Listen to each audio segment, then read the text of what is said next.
What is up? Welcome back. Vendetta Sports Media 2024-25 NBA season previews. My name is Matt Hanifan. I'm here with Jiarmani.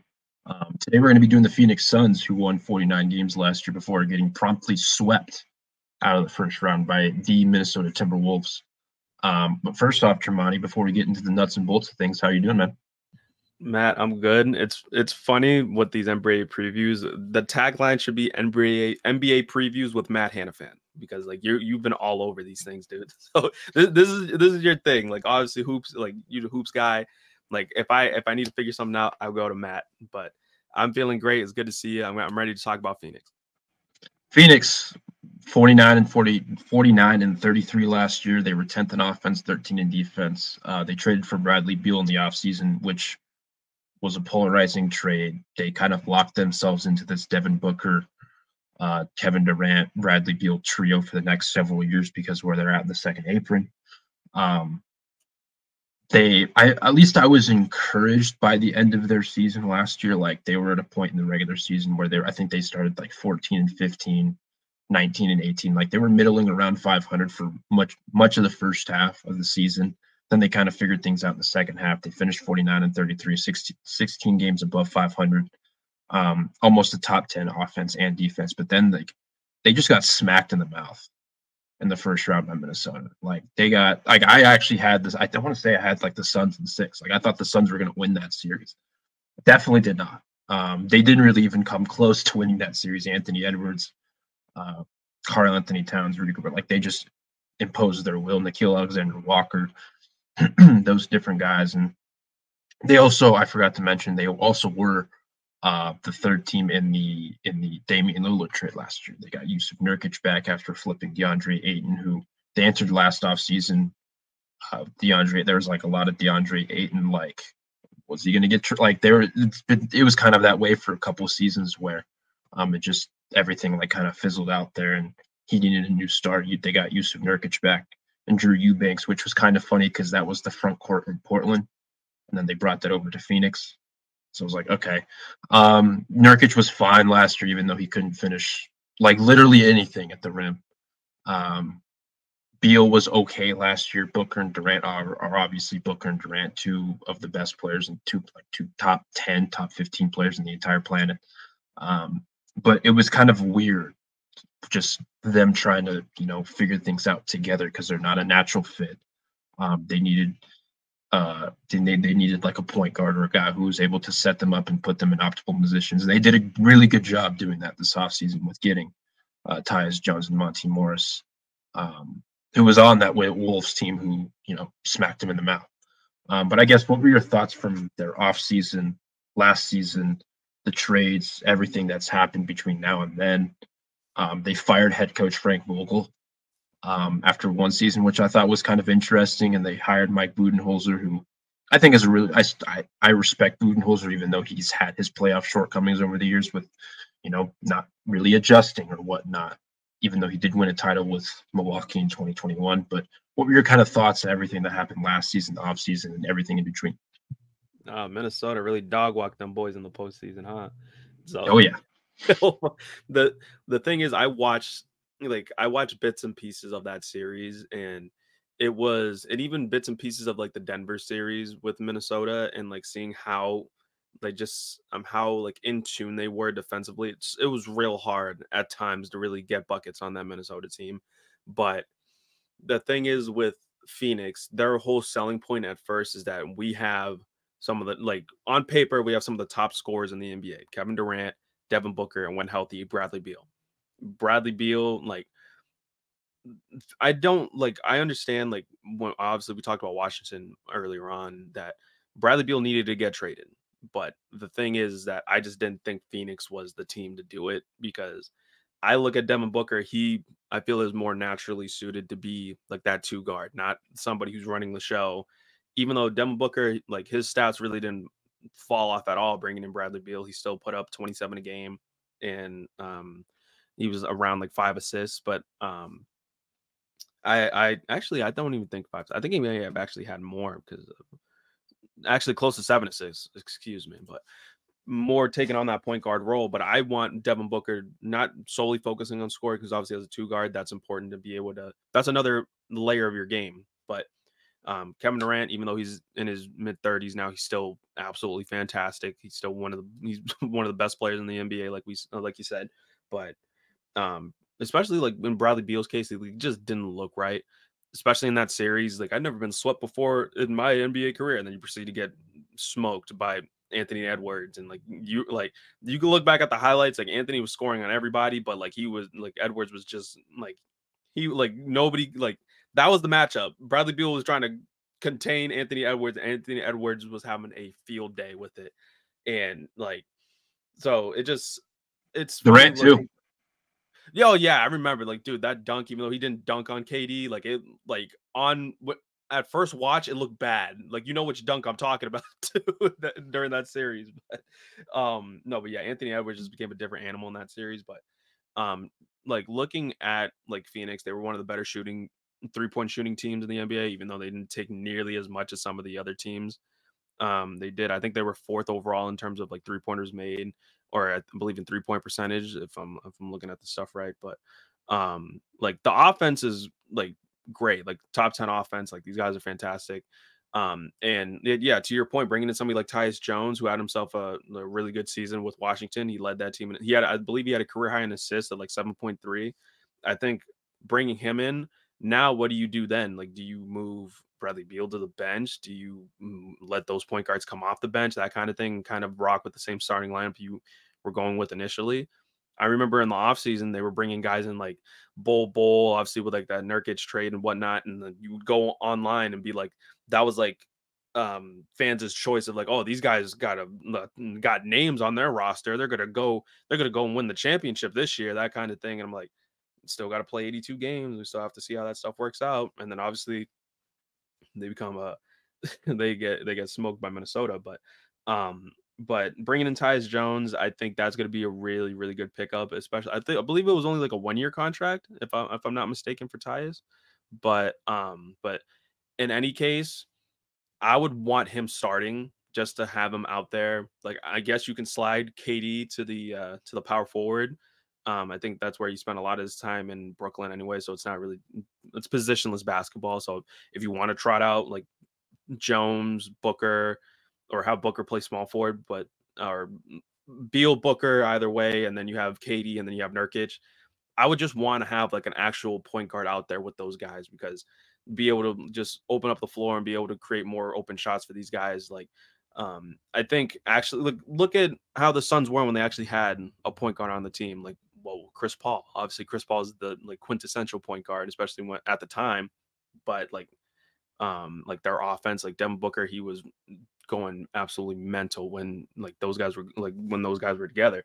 But yeah, I like how Phoenix addressed some of their problems. I'm kind of with you. It was kind of an interesting move that they fired Vogel to bring in Budenholzer, but I mean, it's still a coach with championship experience. Obviously, the 2021 championship was only a few seasons ago, so all those times have changed. I still think Budenholzer a good coach. I think Phoenix is going to look. I feel like Phoenix is going to look a lot better, especially with their acquisitions and whatnot. But obviously, the West is still an entirely different beast. So you got teams out there. You got OKC that wants their time. Dallas just made the finals. You had Minnesota, even though they traded Cat, they still have a squad, and Anthony Edwards is still on that team. I feel that Phoenix is going to they're going to be one of the best teams in the West, but it's going to be real hard. I didn't even mention Denver. So Memphis.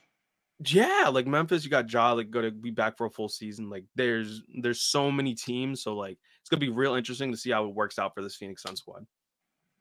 Yeah, I mean, just some other stuff that they did this offseason. I thought, considering how much payroll they already had and how much they were already above the second year, I believe they entered the offseason with the league's highest payroll, if not one of the highest payrolls. And they did a pretty solid job. Just some of the stuff that they did. Royce O'Neal, they brought back 4 for 42. Josh Okogie, who they got 2 for 16 on. Obviously, you mentioned the Tyus Jones. It was a minimum contract. They got him in late July, which if you would have told me at the beginning of the offseason that Tyus Jones would be getting a minimum contract. I thought you'd be crazy, but we saw that trend a little bit. Like Gary Trent Jr. was another one who he signed later in the offseason, and Milwaukee got him on a minimum contract. And it's just like he should not be a player that's playing on a minimum contract. He deserves like a mid-level at least. But in today's market, that's just how it's going to be. You know what this should lead to? What? Expansion. Well, no, right. No, I remember I think I wrote that with the Lonnie Walker thing. Like, yes, if Lonnie Walker's getting an Exhibit 10 contract, I don't care who, like, it's expansion. Like, you need, and that's obviously something that Silver's talked about before, about like they're going to start talking about expansion later this year. Vegas and Seattle are, I think, the two clear front runners to get teams, but who knows what will happen with teams like, I don't know, is Mexico City going to get a team? I know they have a G League team. Like who else is in like the conversation for it? But yeah, expansion, like there needs to be expansion because there's so much talent of the NBA. Exactly. There's so much talent. Yeah, the talent's crazy. Those are a couple of guys they signed. I mean, Mason Plumlee was another one who is filling the backup big spot. I think he like will do a fine job behind Nurkic. They drafted Ryan Dunn, defensive minded wing out of Virginia. I think he was one of the best defenders in the entire class, and I saw him shoot a pull-up three in preseason, and I thought I was fever dreaming because he had like a negative offensive game when he was at Virginia. They drafted Oso Ighodaro, who was like a kind of like do-it-all kind of small ball big when he was at Marquette. He's a guy that I like. They got him in the second round. They got a guy named Jalen Bridges, who I know many people aren't familiar of, but he was like a 3-and-D wing at Baylor. He went undrafted. I think he can be a guy that can help them. He's on a two-way contract with them. They got Ty Washington, who a couple years ago I wanted Miami to get. That didn't happen. But he's kind of had like an up and down. He's not really an up and down, but like he kind of hasn't had much of a career so far in the NBA. But he's now in a two-way contract there. Like they have some young pieces, some under the radar pieces that I like. In addition to the Monty Morris, in addition to the Tyus Jones, in addition to, again, the Royce O'Neal. Grayson Allen led the league in three-point shooting last year. He averaged, I think, 46% from deep on like really high volume. The Durant, Beal, Booker, you just hope those guys stay healthy, especially Durant, Beal. Like if those guys are able to stay healthy, I think you're able to have a shot, at least competing for a Western Conference title. Again, I'm not anticipating it. I am with you. Like the West is just a different animal. Especially when you have a team like OKC and their 100 billion trillion picks that they are able to potentially use in a trade at some point or another. In addition to all those young pieces that they have with Shea, with Jalen Williams, with Chet. So, yeah, I mean, I like this Phoenix team. I thought they did really good work in the offseason. They still have a huge, ginormous payroll, which makes me a little bit uncomfortable with some of the guys that they have. You know, Durant entering his age 36 season, Bradley Beal entering his age 31 season, not being the most, available guy, I guess, for lack of a better word, when it comes to like he dealt with like a back injury beginning part of last year. It was a rough start for him. But like Booker's entering his age 28 season, even though he's coming off a really good Olympics where I thought he was probably their third or fourth best player, even though he didn't always light up the stat sheet. Like they have some players there, but again, you're going to need to capitalize on this window. And if not, it's not going to look great for you necessarily in the end. But in terms of the way they filled out their roster, I thought they did a like legitimately good job with some of the cap constraints that they had. Yeah, like it's real interesting to see, like especially with Phoenix, like a lot of the guys that were kind of like more under the radar, like that were able to contribute. Like Grayson Allen was a great name that you brought up, and obviously he went to work with Lethal Shooter in the offseason, and that obviously showed as being the best 3-point shooter in the NBA last year. And I think him finding his role, kind of guys like that. Like I think Tyus, that's why I was looking at Tyus Jones as such a great pickup, because like it's going to be those guys that were those under the radar signings. That's the whole thing with the new format of the NBA when it comes to team building. You have to kind of find diamonds in the rough to really like kind of fill out the rest of your team and kind of Obviously, like certain teams, like the Celtics, for example, like they would build within. Like they had guys like Peyton Pritchard and Sam Hauser who would come up, like people that fans really weren't too aware of until it really started getting to that point. Like Sam Hauser became one of the best shooters in the NBA over the course of the last couple of years. Like so with Phoenix, it's like you have those big names, but then obviously when that team was starting to come together, it was always the same thing. Oh, how their bench is gonna be like just washed and like they're like have no depth, this, that, and the other. It's like they have names and they have people who are going to be able to come in and contribute. You know what you're going to get from Durant and Beal and Booker, albeit like you said earlier, if they're healthy. But the rest of that team, that was the more important thing going into this offseason, is that filling out the rest of the team. So it's not entirely on those guys' shoulders, because if one of them goes down on now, like you just threw a wrench in everything and now they're screwed. So, and it's something else to keep him note, because yeah, KD's going into his age 36 season, but that contract that he signed with the Nets back in 2021, he becomes a free agent after next season. So it's going to be real interesting to see what a 38-year-old Kevin Durant's gonna do. Getting paid $50 million a year. That's today's NBA, man. Crazy. It's today's NBA. What are your like predictions? Like, where do you think they finish the season in terms of seeding, in terms of, you know, their floor and ceiling in the playoffs? I know I don't think they're going to get swept out of the first round again, but in the NBA, sometimes anything is possible.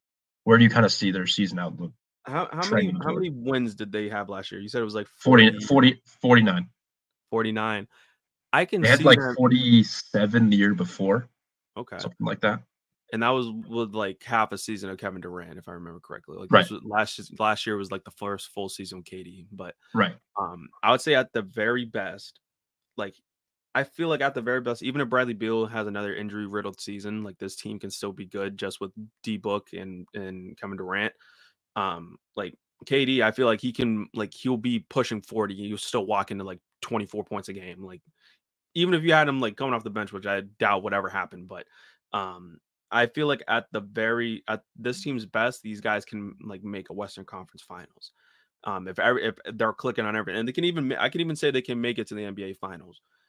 But also at the same time, like because I think they'll be leaning more towards being like around like they probably could even clip 50 wins. Like I could probably have them going over 50 wins if everything works out for them. Like they could be one of the best teams in the West. But I feel that obviously like just using like living in reality is like that's just more optimistic thinking that everything's gonna go be all sunshine and rainbows for a team like this. But I still think they can be like they'll be a great regular season team, but it's just gonna be like how can this team perform in the postseason? I think they just got dealt a bad deal running into Minnesota in the first round. And I think that's kind of just like the state of the NBA. There's going to be that matchup where it's like, well, damn, like both these teams are great, but one of them is good. Only one of them is going to be able to make it. So Yeah. it's real interesting. I think Phoenix, like they have the formula to be able to make it to an NBA Finals, but it's just obviously like I can't ignore the other outside factors that are kind of out of their control. Like you saw, like pretty much all the teams we mentioned earlier, and like they couldn't even get out of the first round line. They couldn't even buy a win last year. So it's I'm not gonna just think about it. I'm not gonna use that as a short-sighted way, because this team made it to the NBA Finals like just a few short years ago. Obviously, the team looks a little bit different now, but A lot that different. I would say that this team can make it. It's just a matter of I think it's just a matter of if they can find kind of like not necessarily just one person, but if they can collectively be better as a team defensively. Because like you're asking for a lot of these guys to do a lot on offense when it comes to Booker and Durant specifically. It's like how can that team around them be able to prevent somebody like Anthony Edwards going off? And it's like we can't like counter punch if like we get a couple of good stops, but then like they go on a 10-0 run when the offense stalls. That sort of thing. So like it'll be like a lot of like nitpicking, but like I feel like Phoenix could be in line for a great season, but it's just all about putting it in practice. I mean, yeah, I mean, it's hard over an 82 game season. Like you see the defensive flashes from a guy like Devin Booker in the Olympics, but that's not going to be his role consistently in the NBA because what he's tasked to do offensively. So that's why you Exactly. draft a guy like Ryan Dunn. Tyus Jones, he's a little bit smaller. Like it's not a small guards league, but like he can be a little pesky on the defensive end sometimes. Like that's where you're gonna have to ask for these marginal improvements. And I think Mike Budenholzer, like for all the shit that he gets in the playoffs and like not adjusting or whatnot, like he's a good defensive coach. Like yeah, he plays a lot of drop and he won't adjust from that, but he's consistently churned out good defenses. Obviously, personnel matters too, but I think he'll be able to at least get something out of this roster. And Frank Vogel wasn't like a defensive-minded head coach too, so I don't want to like dismiss that. Just to give you perspective, Vegas has Phoenix around 46.5 wins.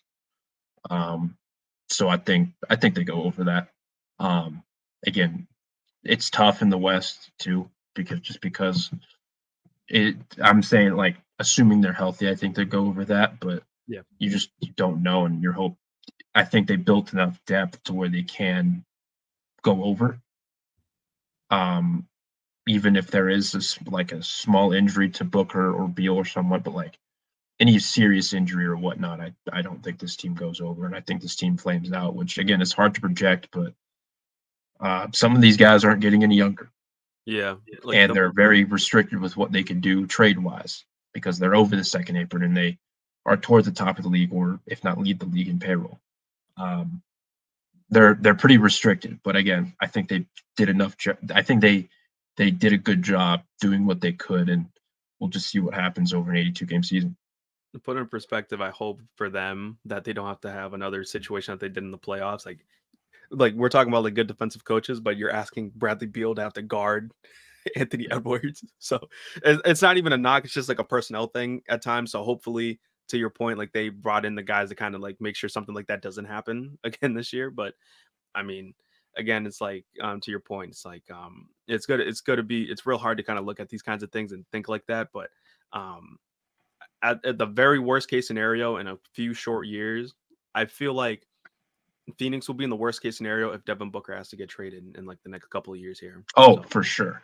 That's like, oh God, we really messed up when you have to trade somebody like that because like, hey, like we tried to build a team around you and it didn't work. So yeah, no, for sure.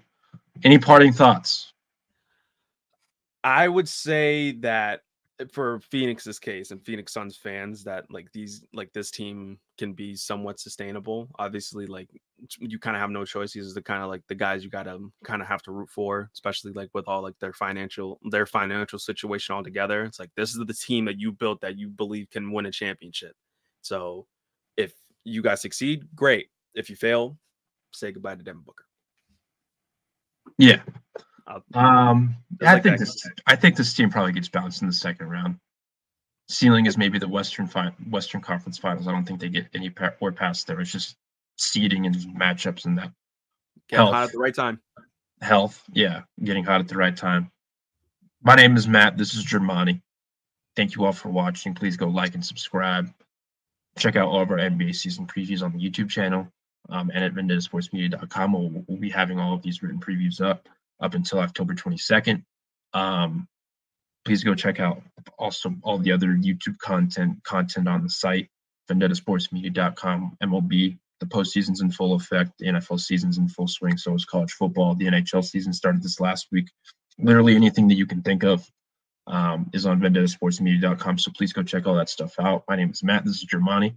Thank y'all for watching. See y'all next time.